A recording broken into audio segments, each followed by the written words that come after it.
Movie journey explaining the ice road. Movie के start में cat का माइन को दिखाया जाता है। कैट का एक माइन में धमाका होता है जिसमें 26 माइनर्स फंस जाते हैं। कैट का माइंस में ब्लास्ट की वजह से गैस लीक होने लगती है।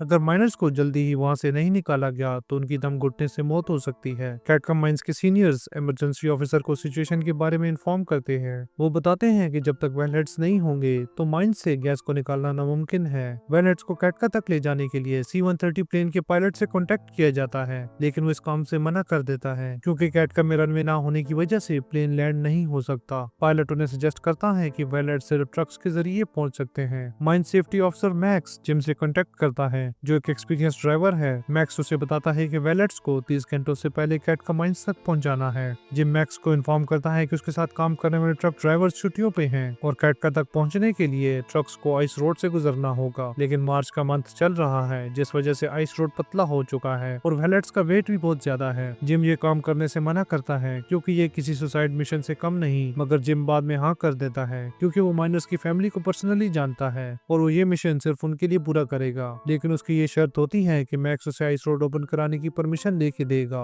एक और सीन में ट्रक ड्राइवर माइक मैकेन और उसका भाई गर्टी एक ट्रकिंग कंपनी में काम करते हैं। गर्टी एक होनहार मैकेनिक है लेकिन वो मेंटल बीमारी का शिकार है। एक दिन जब एक ड्राइवर गर्टी की बीमारी का मजाक उड़ाता है तो माइक उसे हिट करता है, जिस वजह से दोनों को नौकरी से निकाल दिया जाता है। माइक को खबर मिलती है कि आइस रोड पर जाने के लिए जिम को ड्राइवर्स की जरूरत है और माइक जो बेरोजगार हो चुका था अपनी किस्मत आजमाने जिम की तरफ निकल पड़ता है। माइक जिम को बताता है कि वो पिछले 11 सालों में 8 बार आइस रोड पर ड्राइव कर चुका है। जिम माइक के एक्सपीरियंस से इम्प्रेस हो कि उसे सिलेक्ट कर लेता है और उसके भाई गर्टी से मैकेनिकल टेस्ट लेता है जिसमें गर्टी बहुत अच्छे से काम करता है और जिम इन दोनों को रेस्क्यू मिशन में शामिल कर लेता है। जिम को एक और ट्रक ड्राइवर की भी जरूरत होती है जिसके लिए वो एक लड़की को हायर करता है। उसका नाम टेंटो होता है। वो दिखने में काफी छोटी लगती है लेकिन उसकी ड्राइविंग स्किल्स एक एक्सपीरियंस ड्राइवर की तरह हैं। जिम भी रेस्क्यू मिशन में शामिल है और एक ट्रक वो खुद चलाएगा। इस मिशन के लिए $2 लाख का इनाम रखा गया है। अगर किसी की मौत हो जाती है तो ये अमाउंट बचे हुए ड्राइवर्स में बांट दी जाएगी। ट्रक ड्राइवर्स के साथ कैटका का इंश्योरेंस एजेंट वर्नी भी इस मिशन का हिस्सा होगा क्योंकि इस मिशन को कैटका माइन स्पॉन्सर कर रही है। रेस्क्यू मिशन के लिए 3 वेलेट्स 3 ट्रक्स में लोड किए जाते हैं। अगर किसी वजह से कोई ट्रक नहीं पहुंच पाता तो उसका बैकअप मौजूद हो। रेस्क्यू मिशन की शुरुआत होती है और टीम 3 वेलेट्स लेके माइन की तरफ निकलती है। एक ट्रक में माइक और गर्टी मौजूद हैं और दूसरे में टेंटो के साथ वर्नी बैठा हुआ है। तीसरा ट्रक मिशन लीडर जिम चला रहा है। कैटका में फंसे हुए माइनर्स अपने सीनियर्स के साथ टैब प्रोड्यूस करके कम्युनिकेट करते हैं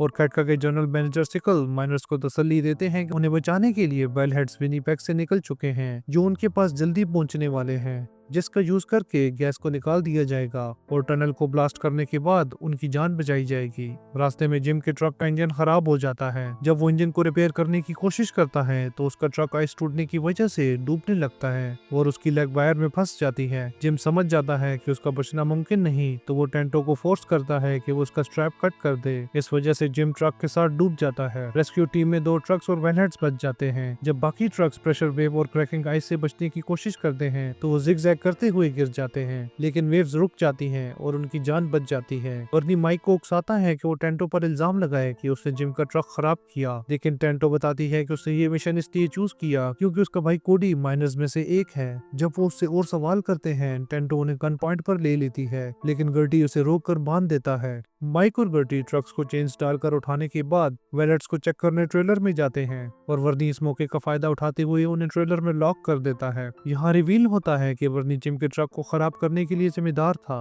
वो टेंटो को बेहोश करके उसे अपने साथ ट्रक में ले जाता है। वर्नी माइक के ट्रक में बॉम्ब लगाता है, लेकिन माइक और गर्टी किसी तरह ट्रेलर से निकल जाते हैं और बॉम्ब को टाइम पे फेंक देते हैं, जिस वजह से वर्नी समझता है कि माइक और गर्टी मर चुके हैं। बॉम्ब के इम्पैक्ट की वजह से आइस टूटती है और ट्रक का फ्रंट व्हील आइस में फंस जाता है। माइक और गर्टी हाइड्रोलिक मशीन के साथ ट्रक को आइस से निकालने की कोशिश करते हैं, लेकिन उन्हें ट्रक निकालने में मुश्किल हो रही होती है। माइक गर्टी को और ज्यादा पुश करने को कहता है। गर्टी उसे वार्न करता है कि हाइड्रोलिक मशीन और ज्यादा लोड नहीं झेल सकती और टूट जाएगी, लेकिन माइक उस पर गुस्से होता है। दोनों आपस में बहस करते हैं और माइक गर्टी की बीमारी को कोसते हुए उसे हिट करता है। गर्टी की वार्निंग को माइक इग्नोर करके हाइड्रोलिक मशीन से ट्रक को पुश करवाता है, जिस वजह से मशीन टूट जाती है और गर्टी ट्रेलर के साथ पानी में गिर जाता है। माइक उसे पानी से से निकालकर उसकी जान बचाता है और अपने बुरे बर्ताव के लिए गर्डी से माफी मांगता है। इस बीच वर्नी कैट का माइन के जनरल मैनेजर सिकल से मिलता है, जो रेस्क्यू टीम को कैट का पहुंचने से रोकना चाहता है। वर्नी सिकल को बोलता है कि माइक और गर्डी को उसने मार दिया। सिकल उसे टेंटो और लास्ट वैलेट को खत्म करने के लिए कहता है और ऐसा दिखाने के लिए बोलता है कि टेंटो ट्रक कंट्रोल करते वक्त क्लिफ से गिर गई। उन दोनों को मिलते हुए टेंटो देख लेती है, जिसको होश आ चुका है। वर्नी टेंटो को मारने की कोशिश करता है, लेकिन गर्डी का पेट स्कीटर उसे काट लेता है, जिस वजह से टेंटो उसे ट्रक से बाहर फेंक देती है। वर्नी ट्रक की फ्यूल लाइन डिस्कनेक्ट कर देता है और उसका पीछा गाड़ी में करता है। टेंटो रेडियो से कांटेक्ट करने की कोशिश करती है। माइक उसे बोलता है कि वो बच गए हैं और दोनों अपनी लोकेशन शेयर करते हैं। टेंटो उन्हें सिकल और वर्नी के प्लान के बारे में बताती है, जिसके बाद वो टेंटो को बचाने के लिए निकलते हैं। दूसरी तरफ वर्नी भी रेडियो से उनकी बातें सुन लेता है। वो अपने लोगों को माइक और गर्डी को मारने के लिए भेजता है और खुद टेंटो के पीछे जाता है। माइक और गर्डी वर्नी के लोगों का मुकाबला करते हुए सबको मार देते हैं और वहाँ से टेंटो को बचाने निकल पड़ते हैं। फ्यूल खत्म होने की वजह से टेंटो आगे नहीं बढ़ पाती और उसका ट्रक एक जगह रुक जाता है। जब वर्नी उसे पकड़ने के करीब होता है तो माइक अपने ट्रक से वर्नी की कार को हिट करके क्लिफ से गिरा देता है। माइक टेंटो से सॉरी करता है उसे गलत समझने पर, और वो टेंटो से दोस्ती करता है। वर्नी अटैक में बच जाता है। वो एक क्लिफ की तरफ निकलता है। ये वो जगह होती है जहाँ माइक और टेंटो के ट्रक रुके हुए हैं। वर्नी बम ब्लास्ट से एविलांच क्रिएट करता है। माइक डिसाइड करता है कि हम पीछे नहीं जा सकते हैं, क्योंकि एविलांच से पहले वहाँ से निकल सके। माइक और गर्टी सेफली निकल जाते हैं। टेंटो एक ब्रांच से चोट खा जाती है और उसका ट्रेलर क्लिफ के नीचे गिरने के करीब होता है। माइक टेंटो वाले ट्रेलर को हटा के अपने ट्रक से कनेक्ट करके आगे के लिए निकल जाता है, क्योंकि माइनर्स को बचाने के लिए कुछ वक्त ही बचा है, जिसके बाद उनकी दम घुटने से मौत हो सकती है और उनके ट्रक को बार बार हिट करता है। माइक टेंटो और गर्टी से कहता है कि वो दोनों माइंस तक पहुंचे। वो खुद वर्नी के ट्रक में चढ़ जाता है और दोनों लड़ते हुए ट्रक से नीचे गिर जाते हैं। काफी देर लड़ने के बाद माइक वर्नी पर काबू पा लेता है।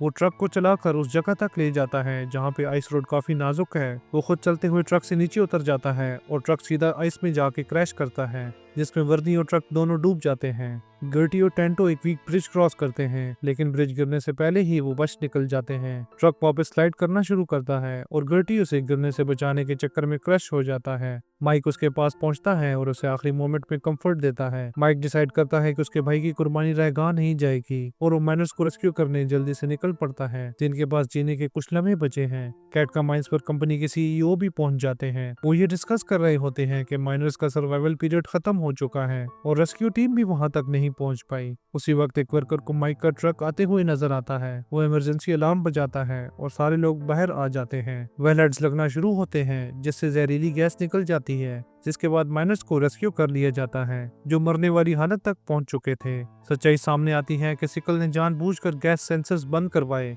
और कैटका के सीईओ सिकल को बेइज्जत करते हुए फायर कर देते हैं। 3 महीने बाद टेंटो जिम का गैरेज संभाल रही है। माइक अपने नए ट्रक में टेंटो से मिलने आता है। वो एक इंडिपेंडेंट ड्राइवर की तरह स्पोर्ट्स का सामान डिलीवर करता है और उसने गर्टी की याद में ट्रक की लाइसेंस प्लेट पर ट्रक ट्रक ट्रक लिखा होता है, जो गर्टी के ट्रक के लिए प्यार और उसकी मेमोरी को ट्रिब्यूट देता है। अगर आपको द आइस रोड मूवी की एक्सप्लेनेशन पसंद आई तो हमारी वीडियो को लाइक और शेयर जरूर करें और मजीद एक्साइटिंग मूवीज की एक्सप्लेनेशंस के लिए मूवीज जर्नी को सब्सक्राइब करना ना भूलें।